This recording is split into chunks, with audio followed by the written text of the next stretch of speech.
Исламский информационно-образовательный портал Azan.kz представляет. Мавлид – это выражение любви к пророку, саллаллаху алейхи вассалям.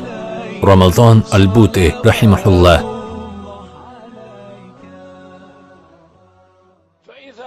Раз мы знаем, а мы это знаем, что все мы испытываем любовь, я надеюсь, сильную любовь к пророку Мухаммаду, саллаллаху алейхи вассалям. И раз установлено, что наши сердца хранят ее, разумно ли будет, что мы будем проходить мимо этих памятных дат, мест, вещей или чего-либо другого? Разумно ли будет предполагать, что эти памятные места и даты не затронут наши сердца, охваченные любовью?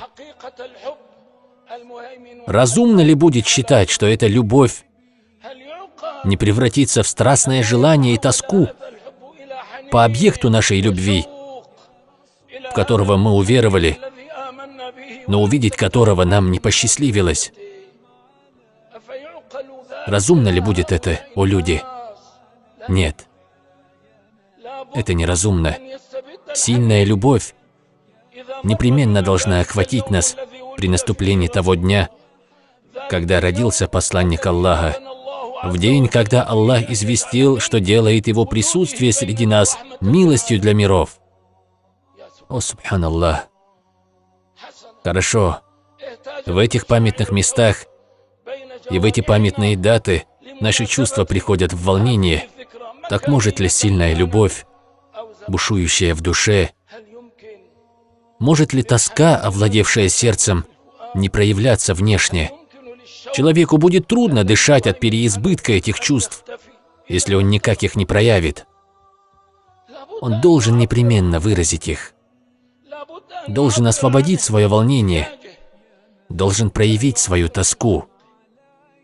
И он может проявить их любым путем, которым пожелает. Может выразить их поклонением или чем-либо другим.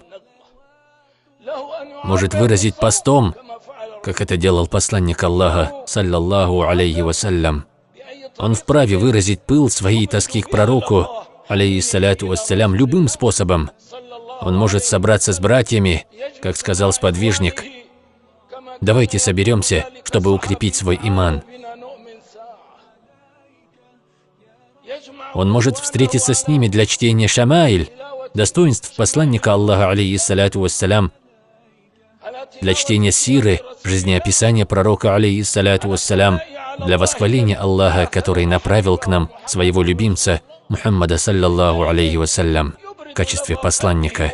Так он выражает пыл своего сердца и тоску своей души, которые пришли в волнение по причине этих памятных дат.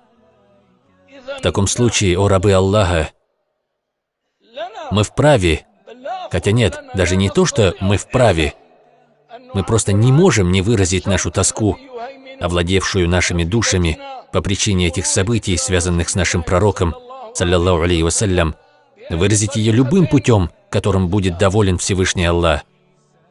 Однако крайне важно, чтобы этот способ не был из числа тех, которые противоречат шариату Всевышнего Аллаха.